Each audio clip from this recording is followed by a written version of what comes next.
السلام علیکم ورحمۃ اللہ وبرکاتہ۔ عزیزان ملت اسلامیہ، جیسا کہ آپ کو معلوم ہے اب ذی الحجہ کے بعد محرم الحرام کا مہینہ آنے والا ہے، اور جب محرم کا چاند نظر آتا ہے تو منافق ملا، یزیدی ملا، شیطانی ملا، دشمن حسین جو ہے وہ شور مچانے لگتے ہیں کہ تعزیہ داری حرام ہے، علم اٹھانا حرام ہے۔ تو عزیزان ملت اسلامیہ، اسی تعلق سے اب مجھے تھوڑی سی بات کرنی ہے۔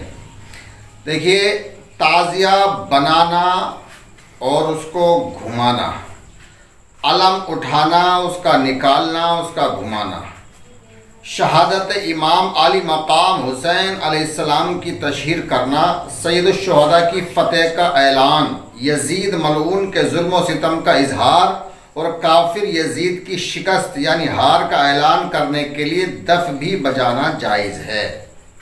ایک طرف سے منڈا ہوا ڈھول اور تاشے دف کے حکم میں ہے، لہٰذا یزید کی ہار، حسین کی جیت کا اعلان کرنے کی نیت سے ڈھول تاشے بجانے میں کوئی قباحت نہیں ہے۔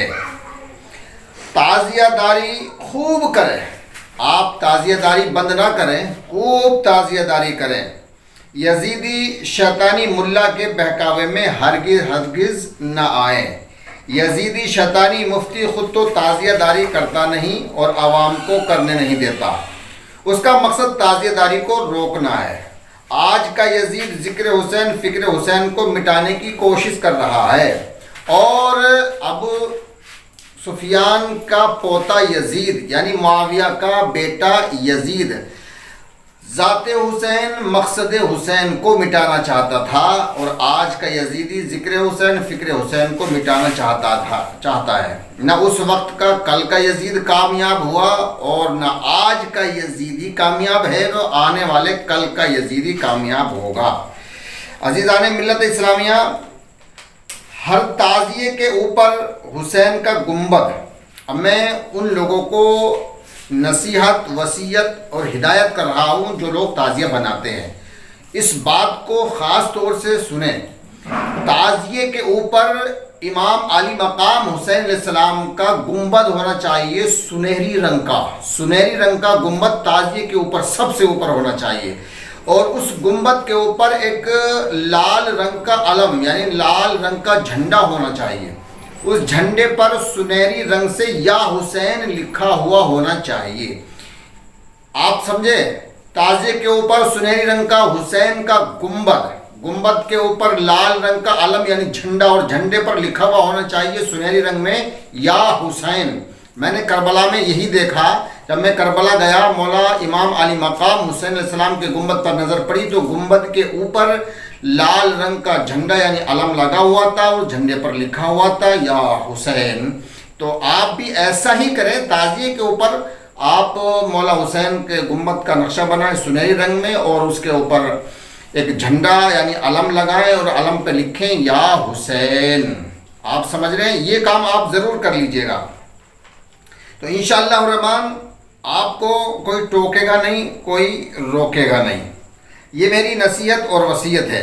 عزیزان ملت اسلامیہ، کچھ لوگ یہ کہتے ہیں کہ تعزیہ داری میں ڈھول تاشے وغیرہ بجتے ہیں، اور پھر اس کا اعتراض یہ کرتے ہیں کہ صاحب اگر تمہارے ماں باپ مر جائیں، تمہاری اولاد مر جائے، بھائی بہن مر جائیں، عزیز و اقارب یار رشتہ دار مر جائیں اور ان کی میت پڑی ہو تو کیا آپ ڈھول بجائیں گے؟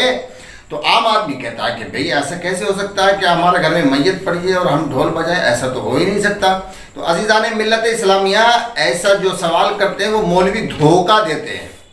اب دھوکہ کیسے دیتے ہیں کہ بھئی ہمارے یہاں اگر کوئی مر جائے یا کسی کے میت ہو جائے تو وہ ہوتا ہے مردہ، تو جب مردہ پڑا ہوا ہوگا تو کوئی بھی ڈھول تماشا نہیں کرتا، نہ ڈھول بجاتا ہے نہ تاشا بجاتا ہے۔ تو سامعین محترم، جب موت ہوتی ہے تو مردہ گھر میں ہوتا ہے تو ڈھول تاشے نہیں بجتے، لیکن ہم امام علی مقام حسین علیہ السلام کو مردہ نہیں مانتے بلکہ زندہ مانتے ہیں۔ اللہ تبارک و تعالیٰ نے قرآن عظیم ارشاد فرمایا، وَلَا تَقُولُوا لِمَنْ يُقْتَلُ فِي سَبِيلِ اللَّهِ أَمْوَاتٌ بَلْ أَحْيَاءٌ وَلَٰكِن لَّا تَشْعُرُونَ، کہ جو اللہ کی راہ میں قتل ہو جائیں، شہید ہو جائیں، تم ان کو مردہ گمان بھی مت کرنا، سوچنا بھی نہیں۔ تو ہم امام علی مقام حسین علیہ السلام سید الشہداء کو مردہ نہیں بلکہ زندہ سمجھتے ہیں، اور قرآن کے مطابق زندہ مانتے ہیں۔ تو عزیزان ملت اسلامیہ، کوئی مر جائے تو ڈھول نہ بجاؤ، لیکن جو زندہ ہو اس کے کارناموں کا اعلان کرنے کے لیے ڈھول تاشے بجانا جائز ہے۔ اور دوسری بات یہ ہے کہ ہم حضرت امام عالی مقام حسین علیہ السلام کی فتح کا، جیت کا اعلان کرتے ہیں۔ یزید ہار گیا، بادشاہ ہو کے بھی ہار گیا، وہ بظاہر جنگ جیت کے بھی ہار گیا، اور حسین کا آج بھی بول بالا ہے۔ تو فاتح کربلا کے جیت کا اعلان کرتے ہیں۔ نمبر ایک تو ان کی زندگی کا اعلان کرتے ہیں، دوسری بات فاتح کربلا ہونے کا اعلان کرتے ہیں، اور جو جنگ جیتتا ہے اس کا اعلان ہوتا ہے اور اس کا جلوس نکالا جاتا ہے۔ تو ہم امام علی مقام حسین علیہ السلام کی جیت کا اور ان کے زندہ ہونے کا اعلان کرتے ہیں۔ اس دھوکے میں مت آنا کہ لوگ کہیں گے صاحب تمہارے گھر میں اگر میت پڑی ہو تو پھر تم ڈھول بجاؤ گے، تو پھر امام حسین نے کربلا کے میدان میں جو شہادت دی وہ میتیں پڑی تھی، تو کیا تم ڈھول بجاؤ گے ان کی مصیبت پر؟ تو سامعین محترم، انہوں نے اپنی مصیبت کو اپنے اوپر جھیل کر دین کو بچا دیا۔ آج دین جو باقی ہے امام حسین علیہ السلام کی وجہ سے باقی ہے۔ تو ہم ان کی فتح کا، فاتح کربلا ہونے کا، زندہ ہونے کا اعلان کرتے ہیں۔ دوسری بات یہ ہے کہ ملا مولوی مفتی کہتے ہیں کہ صاحب ڈھول تاشے یزید نے بجائے تھے، تو تم ڈھول تاشے بجا کے یزیدیت کا کام کرتے ہو۔ ہرگز نہیں، ہرگز نہیں، یزید نے بجائے ہو نہ بجائے ہو اس سے ہمیں کوئی تعلق نہیں۔ اگر بالفرض مان بھی لیجئے کہ اس نے بجائے بھی ہیں تو اس کی نیت اور اس کا مقصد کچھ اور تھا، ہمارا مقصد اور ہماری نیت کچھ اور ہے۔ یزید کی ضد میں ہم امام عالی مقام حسین علیہ السلام کو ہرگز نہیں چھوڑیں گے، ان کی فتح کا اعلان کریں گے، دف بجائیں گے، ایک طرف کا منڈا ہوا ڈھول بجائیں گے، تاشے بجائیں گے، اعلان کریں گے حسینیت زندہ باد، یزیدیت مردہ باد۔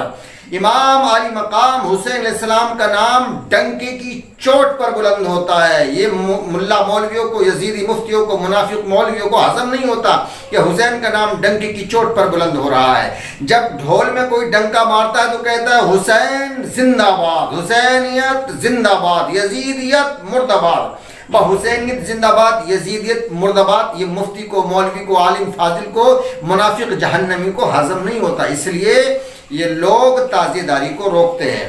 ایک طبقہ ہے دیوبندیوں کا، وہ کہتا ہے کہ جلوس محمدی نکالنا ناجائز، حرام، شرک ہے، بدعت ہے۔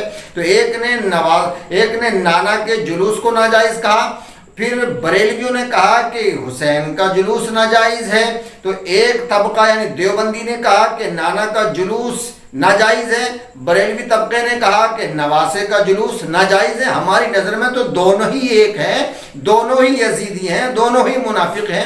تو عزیزان ملت اسلامیہ، تعزیہ داری کیجئے، ببانگے دہل کیجئے، علم نکالیے، جھنڈا اپنے گھروں پہ لگائیے، اٹھائیے۔ اگر آپ کو کوئی ملا مفتی پریشان کرے تو میں اپنا نمبر دے رہا ہوں، قاری